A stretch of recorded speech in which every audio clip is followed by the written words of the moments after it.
The green bean casserole was still steaming when Marcus slid a manila envelope across the table and told me my entire life was a lie.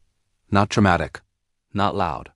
He just set it down between the cranberry sauce and my mother-in-law's good china, smoothed his hand over the top like he was delivering a contract, and said, "I think everyone here deserves to know who they're actually sitting with. 14 people at that table. My wife Diane, our 2 kids, her parents, 2 aunts, an uncle, 3 cousins, and Marcus's girlfriend, Priya, who looked like she wanted to crawl underneath the floorboards and never come back." I remember thinking, right in that exact second, that the turkey had been slightly dry this year. My brain just handed me that thought like it was something to hold on to. Let me tell you who Marcus is first, because it matters. Marcus Hulley, Diane's younger brother by 3 years. Civil engineer. Smart guy, genuinely smart, the kind of smart that never lets anyone forget it. We'd had a decent relationship for most of the 12 years Diane and I had been married. Cookouts, holiday dinners, the occasional poker night. Nothing deep. The kind of relationship built on proximity and politeness more than anything real. But in the last 18 months, something had shifted between us. I didn't understand it at the time. Looking back, I can trace it now like a crack in plaster, small at first, then spreading faster than you expect. It started the previous spring, when Diane's father, Gene, had quietly told both of us that he was planning to revise his estate. Gene was 74, had a minor cardiac event in February, and suddenly the idea of his affairs being in order felt urgent to him. Nothing morbid, just practical. He pulled Marcus and me aside separately that Easter and told us he wanted us both involved in managing things after he was gone. I didn't think much of it. Diane and I weren't struggling financially. I run a small but stable landscape architecture firm outside of Columbus, Ohio. We own our house. The kids are in good schools. I'm not rich, but I'm solid, rooted. Marcus, on the other hand, had recently come out of a messy divorce and a bad investment in a friend's restaurant that had hemorrhaged money for 2 years before finally dying. He was starting over at 41. I didn't hold that against him. Life gets complicated. But I think he held something against me. And I didn't see it until that envelope was sitting next to the gravy boat. The weeks before that Thanksgiving had been strange. Diane had mentioned twice that Marcus seemed off to her lately. Distant on phone calls, short when they talked about their parents. She chalked it up to stress, to rebuilding his life, to the particular embarrassment of a man who'd always believed his instincts were infallible, suddenly having to admit they weren't. Then 2 weeks before the holiday, I'd gotten a call from a woman I didn't recognize. She asked for Daniel Reeves. My name is Daniel Reeves. But the way she said it, tentative, loaded, like she expected me to hang up, made me pause. "Who is this?" I asked. She said her name was Cora. And then she said something that made my stomach drop 3 floors. "I think your brother may have spoken with you recently. I just want to make sure you're okay." I told her she had the wrong number. But the name lodged in me like a splinter. I didn't tell Diane. I don't know why, exactly. Some instinct told me to let it sit. To watch, so, Thanksgiving, my mother-in-law Patricia's house. The kind of home that smells like cinnamon and old wood and the particular warmth of a family that has gathered in the same rooms for 40 years. I love that house. Still do. Everyone was settled, food passed around. That comfortable noise of forks and conversation and someone's kids spilling apple juice. Jing was at the head of the table, happy, slightly too much wine already, but in the good way. Diane was beside me, her hand finding my knee under the table the way it always did when she felt content. And then Marcus cleared his throat. He didn't yell. He wasn't drunk. That was the part that made it so unsettling. He was completely, deliberately calm. "I need to say something," he said. "And I'm sorry to do it here, but I think everyone deserves to know before this family gets any deeper into plans that involve Daniel." The table went quiet in stages. First the adults nearest him, then the ripple outward, until even the kids seemed to sense the pressure change in the room. He opened the envelope. Inside were photographs. Printed on regular paper, slightly blurry, the kind of thing you pull from a phone onto a home printer, and a document. 2 pages folded once. He placed the photographs face up. A man walking out of a townhouse in a neighborhood I didn't immediately recognize. A man at what looked like a child's birthday party. A man getting into a silver Honda in a parking lot. The man was me. Or looked like me. Close enough that Diane made a small, involuntary sound beside me. "That's a man named David Renner," Marcus said. "He lives in Westerville.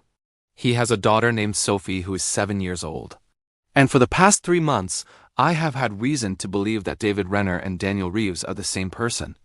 The silence that followed was the loudest thing I have ever heard in my life. I want to describe what happened in my body in that moment because it was nothing like what you'd expect. I didn't feel rage. I didn't feel panic. I felt a strange, crystalline clarity, the kind that only comes when something so absurd happens that your brain skips past shock entirely and lands somewhere very still and very cold. I looked at the photographs. I looked at Marcus. "Where did you get these?" I asked. "That's not the question you should be asking right now," he said. "It's the only question I'm asking." Diane's hand had left my knee. I noticed that more than anything else. Patricia made a sound, something between a gasp and a prayer, and Jean set down his wineglass with the careful precision of a man trying very hard to stay composed. "Marcus," Jean said quietly, "what is this?" "Dad, I hired someone. An investigator. I know that sounds extreme, but I found inconsistencies. Phone records that Diane shared with me. She didn't know what she was sharing. She just mentioned, 'I shared nothing,'" Diane said. Her voice was flat, dangerous. "You mentioned he'd been in Westerville twice in September. I looked into it. This man," he tapped the photographs, "was at both of those locations on those dates. He has a child. He has an apartment." And his daughter's mother told the investigator that the father's name is Daniel, I said. Everyone looked at me. "His name is Daniel," I said again. "Daniel Renner. Not David. Not me." Here's what no one at that table knew except me, and what I had spent 3 months trying to figure out how to say out loud. Daniel Renner was my half-brother. My father, who died when I was 19, who I had grieved quietly and incompletely for 26 years, had not been the man I thought he was. Not entirely. He had been a good father to me and a decent husband to my mother, but in the years before he and my mother married, he'd had a relationship with another woman. A woman named Carol Renner. And Carol had raised her son, their son, alone because my father had made choices she didn't forgive. I found out in August. A DNA ancestry kit I'd done as a Christmas gift gag the year before had quietly, without fanfare, sent me an email telling me I had a close family match. I'd ignored it for months. Then one afternoon I clicked it. Daniel Renner, half-sibling, 48.7% shared DNA. We'd exchanged careful, cautious emails through the site, then phone calls. He lived in Westerville. He had a daughter named Sophie. He was 38 years old and had grown up knowing his father had another family somewhere in the state, but had never reached out because his mother had asked him not to. Not out of bitterness. She'd made peace with it long before she died, but because she didn't want to disrupt anything. He had a daughter, and her name was Sophie, and when I met her at her birthday party in September, she had my father's eyes. The exact shape, the exact color. It was like looking at a photograph I'd never been given. I hadn't told Diane yet. Not because I was hiding it maliciously. Because I was still figuring out what it meant. What it meant to suddenly have a brother at 45. What it meant about my father. What it meant for my kids, who now had an uncle they didn't know about. I was moving slowly, the way you move when the ground has changed beneath you and you're not sure yet where it's solid. I explained all of this, right there at the table, no prepared speech. No clean version of it, just the actual thing, as clearly as I could manage. I talked for maybe 6 minutes. Nobody interrupted. When I finished, the room was different. The air had changed. Marcus looked at the photograph still spread on the table in front of him, and something moved across his face that I hadn't expected to see. Not embarrassment, exactly. Something more complicated than that. Something that looked, if I'm being honest, a lot like grief. "You have a brother," Diane said. Not a question. Just her processing it. A half-brother. Yes. She exhaled slowly. "And Sophie? She looks like Dad," I said. And my voice broke slightly on that, just slightly. "She has his eyes, Diane." What happened next is something I've turned over many times since. Marcus picked up the photographs. One by one. He stacked them neatly and put them back in the envelope. Then he set the envelope on his lap and sat very still. I thought he stopped. Nobody rushed him. After the estate conversation with Dad, I started worrying. About whether there were things we didn't know, about you. He looked at me. About whether Diane was protected. I was trying to protect her, by humiliating her husband in front of the entire family, Diane said. "I didn't know." "No," she said. "You didn't, but you didn't ask either." The distinction sat in the room like a stone. Jean picked up his wine glass again. Patricia had one hand over her mouth. Priya, poor Priya, who had been dating Marcus for only 4 months and had been dragged into this Thanksgiving like a lamb to slaughter, was staring at the centerpiece, with the focused intensity of someone mentally drafting her exit strategy.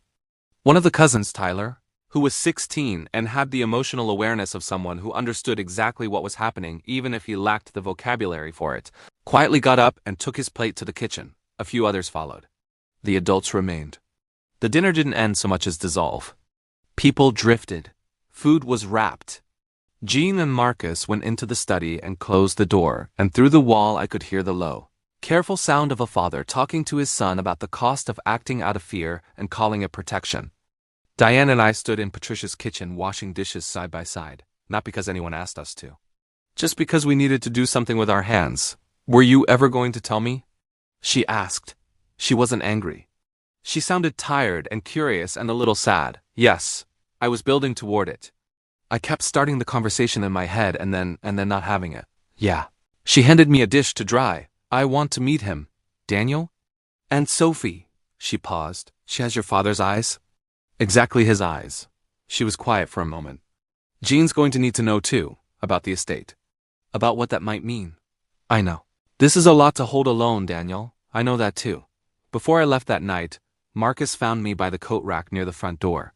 He looked exhausted. Smaller, somehow, than he had at the table. I owe you an apology, he said. You do. He nodded. He didn't try to justify it further. I appreciated that more than a longer speech would have given me. For what it's worth, he said, I did it because she's my sister. I know that doesn't make it okay. It makes it understandable, I said. It doesn't make it okay. There's a difference. He looked at me for a moment. You sound like my father. He's a smart man. Marcus almost smiled. Almost. Yeah, he is. We didn't shake hands, we didn't hug. We just stood there for a moment in that honest, uncomfortable space between an apology given and forgiveness still being decided. And then I put on my coat and walked out into the cold November air. Daniel and I met for coffee the following Saturday, just the two of us, no kids. A diner in Westerville that he liked. Booths with cracked red vinyl and coffee that came in those heavy ceramic mugs that stay warm longer than they should. He'd heard about Thanksgiving. I texted him the broad strokes. Your wife wants to meet Sophie? He asked. She does. He wrapped both hands around his mug. He had our father's hands too, wide palms, short knuckles. I hadn't noticed it before. My mother used to say that your father wasn't a villain. She said he was just a man who made choices too fast and then didn't know how to undo them. That sounds about right, I said. I used to hate that answer, he said. When I was younger, I wanted him to be the villain. It was easier. And now? He shrugged. Now I'm 38 and I've made my own choices too fast and I understand a little better how it happens. He looked up. Sophie asks about her grandfather sometimes. My mother's parents are gone. I'd been telling her he was a good man who died before she could meet him. He paused. Was that the right thing to say? I thought about my father. About the man who taught me to ride a bike and fell asleep at my baseball games and made the same 3 jokes every time company came over. About the fact that he had looked at a woman and a child and chosen to walk in a different direction and carried that with him for 30 years without ever saying a word. He was complicated, I said, but he wasn't bad. So yes, I think that was the right thing to say. Daniel nodded slowly. Outside the diner window, the street was gray and quiet. The last of November holding on before December made everything official. You know what's strange? He said. I've been alone with this my whole life. My mom, and then just me. And now you're sitting here and you have his hands, and it's... He stopped. Laughed quietly at himself. I don't have a word for it. I don't either, I said. But I think that's okay. We're 9 months out from that Thanksgiving now. Diane and Sophie have met 3 times. Sophie calls Diane Diane in the serious, deliberate way that 7-year-olds use adult names when they want to be taken seriously. They baked cookies last month. Diane sent me a photo of Sophie's flour-covered hands and I had to sit in my truck in the driveway for a few minutes before I could go inside. Marcus and I are in an honest, functional, fragile kind of peace. We're not close. Maybe we never will be, and maybe that's fine. But last month he called me to ask for Daniel's number. He said he wanted to apologize to him directly. For the investigation, for involving a stranger in the family's mess without his knowledge. I gave him the number. What happened after that is between them. Jean adjusted the estate plans. He was gracious about it, in the way that Jean has always been gracious about things that cost him something emotionally, He sat with Daniel in the same study where he talked Marcus down from the ceiling, and from what Daniel told me, they talked for 2 hours about my father, and loss, and what it means to inherit something, not money, not property, but a person's story with all its gaps still in it. Diane and I are better than we were. Not because of the drama, but because the slow, quiet work of actually telling each other things turned out to matter more than I'd let myself believe. I'd gotten comfortable in the shorthand of a long marriage. And somewhere in that comfort, I'd started holding things alone that I should have been handing to her. I don't do that anymore, or I try not to. There's a photograph on my desk now. My father at maybe 35, arms around my mother, squinting into the sun somewhere I've never been able to identify. I've looked at it my whole life. Lately, I've been looking at it differently, not with less love, just with more room. Room for the parts I didn't know. For the choices he made and the ones he didn't. For the fact that somewhere across the city, there's a little girl with his eyes who is growing up knowing that she has family, and that her grandfather was complicated, and that complicated doesn't mean gone. That feels like something. Not a resolution exactly. More like a door that had been closed for a very long time quietly swinging open. I'll take it. So here's my question for you. Have you ever discovered a family secret that completely reframed someone you loved? Not making you love them less, but forcing you to see them as more human than you'd allowed them to be? How did you carry that?